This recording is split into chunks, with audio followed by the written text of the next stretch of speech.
Paul Shulman. He grows up in a relatively wealthy Jewish family in New York. His father's a corporate lawyer. His mom's a proud member of Hadassah. She was always using her home to host speakers from Israel and raise money for Zionist causes. After Paul finishes high school, he enters the Naval Academy at Annapolis. I think I mispronounced Annapolis. During one of his school breaks, he visited home and met David Ben-Gurion, who his mother was hosting. This was before Ben-Gurion had declared the state. Paul remembered that Ben-Gurion commented to him and said that it was good to see Jewish boys that were studying to be naval officers and that Israel would need them one day. Paul remembers replying that he hoped Ben-Gurion would have a good Navy, but he had no intention of leaving the American Navy, where he intended to spend his life. After Paul graduated the Naval Academy, he served on a destroyer ship and saw action against Japan in World War II. And after the war, he married his girlfriend, and shortly afterwards, his father died. The funeral was conducted by the Zionist activist rabbi, Stephen S. Weiss. Paul, a junior lieutenant, requests and receives permission to go inactive, although he's still part of the Navy. He meets up with Israelis who are working to get Jews out of Europe and help them with their illegal immigration to Israel, then Palestine. That's right, the British, who controlled the land of Israel, would not allow Jews to immigrate except in very small numbers. In order to get the Jews to Israel, they needed to do so illegally, and they needed ships. And as Paul is a ship expert because he served in the Navy, they begin a partnership. Paul helps them buy and retrofit the ships so that they could bring Jews to Israel. He creates a company called FB Shipping, or Far Better Shipping.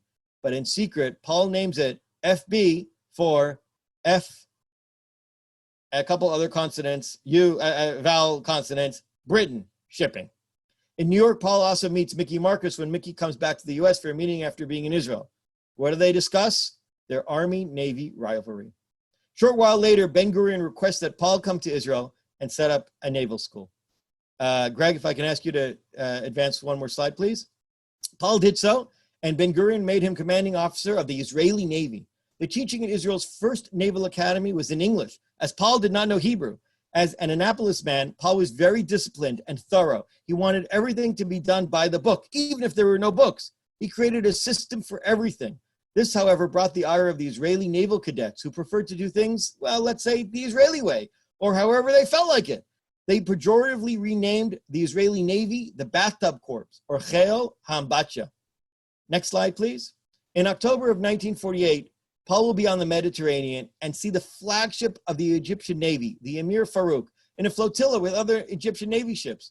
These ships are carrying soldiers, and if they could land the soldiers, the concern was that it could turn the tide, no pun intended, against Israel. Paul and the Israeli had no guns nor torpedoes to stop the Egyptians, so they launched several speedboats that they strapped homemade bombs to. The drivers secured the rudders onto a collision course and jumped out a few hundred meters into the sea before impact. The boats hit the Egyptian Emir Farouk and sank her. Paul was appointed admiral by Ben-Gurion, the first ever Israeli admiral. Paul said that he was the only man in history who in 3 years rose from the rank of lieutenant to that of admiral.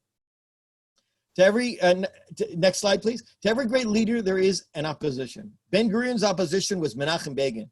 They were rivals. Ben-Gurion was on one side of the coin and Menachem Begin was on the other.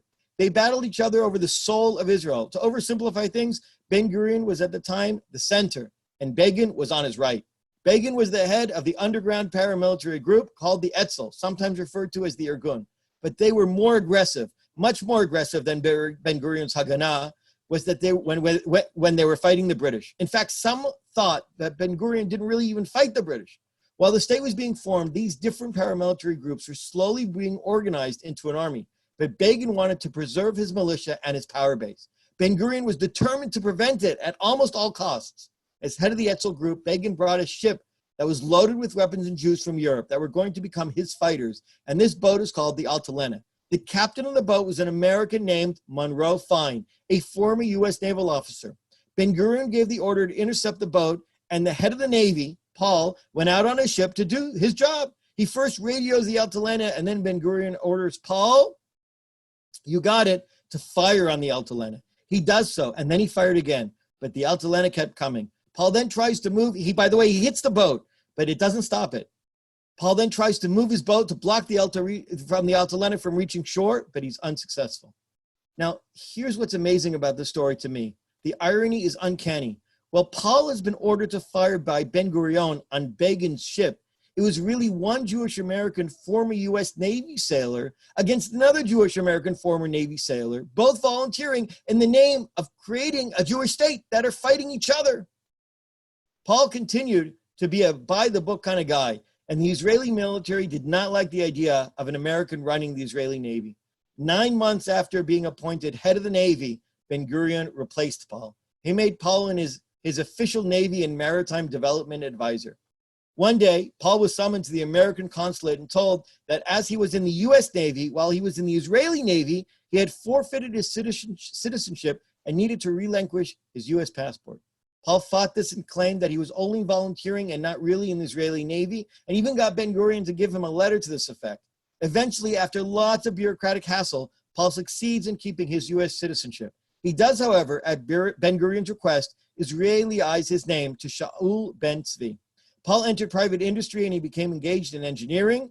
And among his greatest interests was the Technion, Israel's Institute of Technology, where he served on the board of governors until he died at 72 years old in 1994.